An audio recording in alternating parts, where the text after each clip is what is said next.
You are listening to ReachMD, the channel for medical professionals.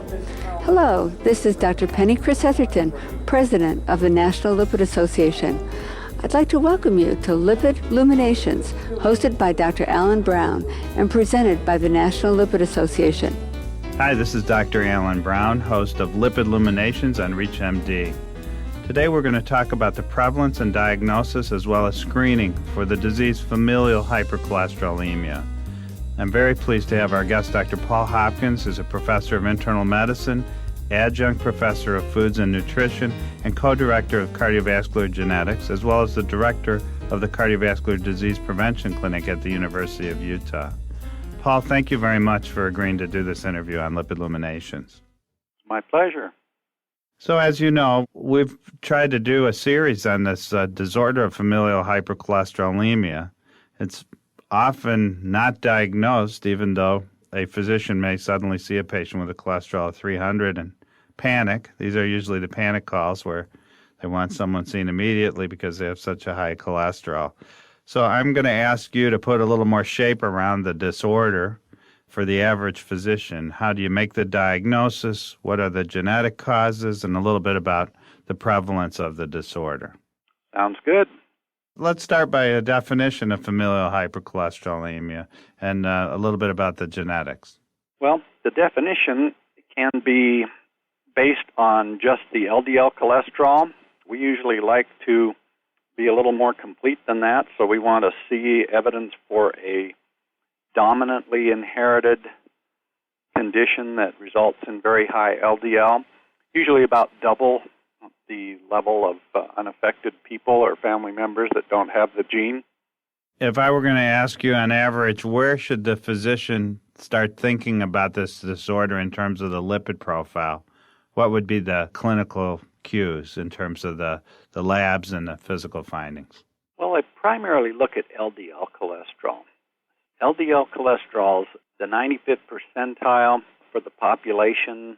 Usually they're quite a bit higher than that. So kids are surprisingly about 130 milligrams per deciliter for LDL is about the 95th percentile for people under 20.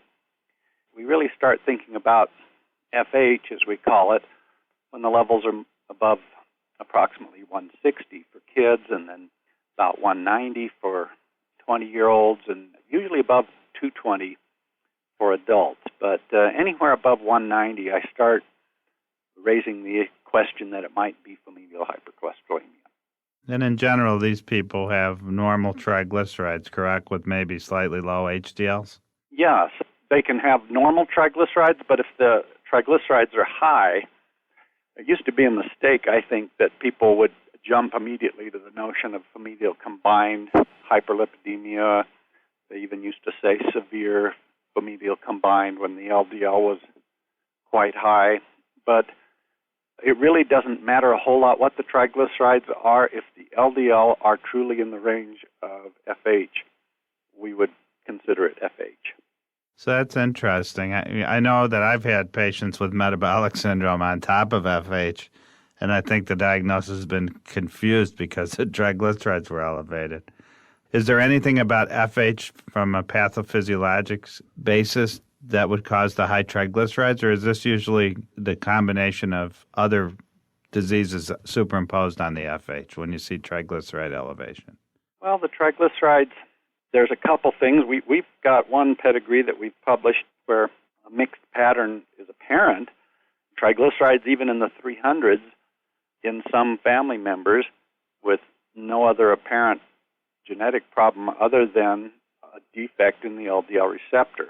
And why that particular family seemed to show that pattern we don't know, but we clearly showed it was an LDL receptor problem, so not what people had called familial combined in the past. Another cause, like you say, metabolic syndrome, probably the most common cause.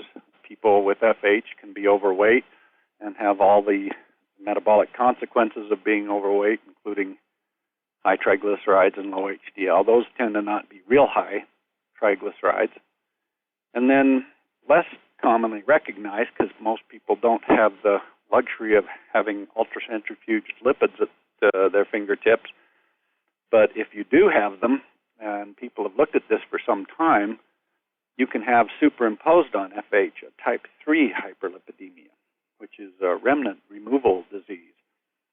And it appears that it only takes a single ApoE2 gene or allele to kick a lot of people with FH into that type 3 pattern superimposed on FH. So that's interesting. So instead of having to have E2, they can just have a single E2 gene and have delayed clearance of their remnants, which theoretically would also be being cleared by the LDL receptor, right? Exactly. So the E2 allele doesn't interact as well with the LDL receptor, so you add the stress of the LDL receptor being bad, and you get a lot of remnants collecting. In fact, ApoE22 genotype for ApoE, almost all of the FH patients have a type 3 pattern superimposed, yet it appears they're not at higher risk, and that may be because not as many LDL get produced. So they get an increase in remnants, but a decrease in LDL, and the overall effect is kind of neutral. Fascinating. Let me ask you about the prevalence of heterozygous FH now. We know that homozygous disease, where they get two bad genes for LDL receptor, is pretty rare. But I've heard it quoted that what used to be a 1 in 500 incidence for the heterozygote FH may have dropped or increased to 1 in 300. I wonder if you have any thoughts on that and why that might be. I've seen that number floating around, but I'm not sure where it came from. I still think the best review of that is in a book. It's apparently gone online, The Metabolic and Molecular Basis of Inherited Disease, and there's a very fine chapter on familial hypercholesterolemia, and they go through a whole bunch of population studies and come up with 1 in 500 over and over again, and our studies in Utah pointed to that number, and others have in the U.S., so I don't know where 1 in 300 comes from. The average level of the cholesterol in the population is dropping, if anything, so population surveys should show up more severe cholesterol elevations than before. I don't know. I think 1 in 500 is still pretty safe bet. If you're just tuning in, you're listening to Lipid Illuminations on ReachMD, the channel for medical professionals. I'm your host, Dr. Alan Brown, and joining me to discuss the prevalence, the diagnosis, and screening for familial hypercholesterolemia is Dr. Paul Hopkins, professor of internal medicine, adjunct professor of foods and nutrition, co-director of cardiovascular genetics, and director of the Cardiovascular Disease Prevention Clinic at the University of Utah.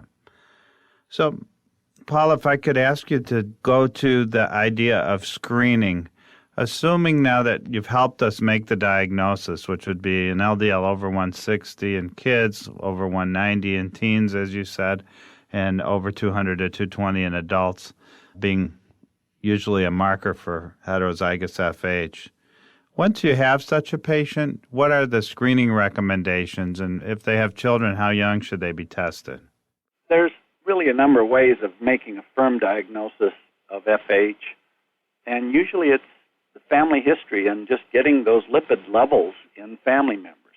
It's surprising how tough that can be. For sometimes most doctors' offices aren't set up to bring families in and invite all the brothers, sisters, whoever you need to. And so sometimes we have to depend on patients calling their relatives, bringing those lipid values to the physician so they can see what the pattern is in the family. Once those are in hand, we can apply published criteria for diagnosing FH. And a simple way of thinking of it, we want to see some evidence for a dominant transmission. So, having one other first-degree relative with similarly elevated LDL usually is enough to be pretty certain it's FH, or a child with elevations in that range. Again, pretty certain. And once we make the formal diagnosis of FH, additional members of the family can be diagnosed with somewhat lower LDL criteria, and you still can be quite certain they have FH. So what do you tell a parent then who comes in with the typical FH and we're going to go to the physical findings before we end the interview. But if you have a parent where you're quite confident of the diagnosis, at what age do you tell them to screen their children, and what are the implications if they find that their child has FH? Yeah, okay. So I should mention one circumstance where you can be certain that parent has FH is if they've got the high LDL and a tendinoxanthoma, so a nice lump in the Achilles tendon that as you rub your fingers up and down. So that parent would have FH, and to decide how young to bring kids in, as young as 2 years old. So you can make the diagnosis earlier than that, but we don't do anything about it. So we suggest about age 2, and we can even start medications on these kids now. The recommendations are as early as 8 years old, but most of them should be treated probably with a statin by 12. So that puts a bigger push on pediatricians, family physicians, general physicians to get the kids diagnosed early. Let me ask you, do you think there's a differential in the risk for boys versus girls and male or female children? Would you have a different threshold for at what age you might consider treatment? Well, we used to be very conservative with the girls on treating FH kids.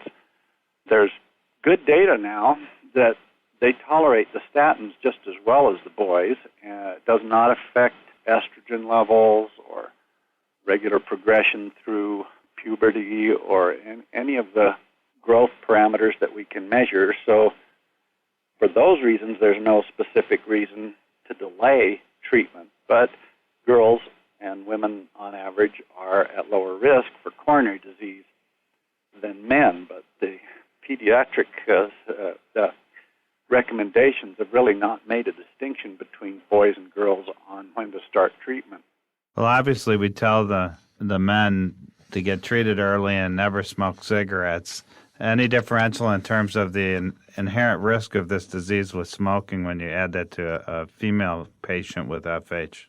Well, it's said that women are inherently a little more, I shouldn't say susceptible, but the relative risk. So smoking is higher in girls or women. As few as 4 cigarettes a day. There's some data suggesting that doubles the risk, or even as much as 4 times the risk with just a few cigarettes a day. But let's just say it's 3 or 4 times in a smoker compared with a non-smoker. We know that the risks, both in men and women, are about 20 times their counterpart in the general population. Now, if we double, triple, quadruple that, now they're at 60 and 80 times. And that sometimes gets through. It's usually not too much trouble to get kids not to smoke with this family history because they're often aware of early heart attacks in their relatives, and they don't want to follow suit. So what about the young lady who you've treated, and of course you've counseled not to smoke as you have in the young men, and now she's getting into childbearing age? What do you tell them in terms of their statin therapy, and if they want to get pregnant, for example? Right. So I believe all the statin drugs now have an X category rating for pregnancy. It's actually surprisingly weak data on how severe the statins affect the fetal development, but certainly in animals there is loss of, fetuses and stuff. So we certainly counsel them to stop statin medications about a month at least before they start considering getting pregnant. I personally think they should not be overly concerned if they somehow get pregnant while on a statin. We go ahead and just stop the statin, go ahead with the pregnancy, but we certainly don't want them on statins when they're trying to get pregnant or during their pregnancy. I'd like to thank my guest, Dr. Paul Hopkins, Professor of Internal Medicine, Adjunct Professor of Foods and Nutrition, Co-Director of Cardiovascular Genetics, and Director of the Cardiovascular Disease Prevention Clinic at the University of Utah, for sharing his expertise today on familial hypercholesterolemia. Paul, I really appreciate the information and several clinical pearls that I'm sure our audience will find useful. Appreciate the invitation. Thank you for listening to Lipid Luminations presented by the National Lipid Association. For more information, visit www.lipid.org.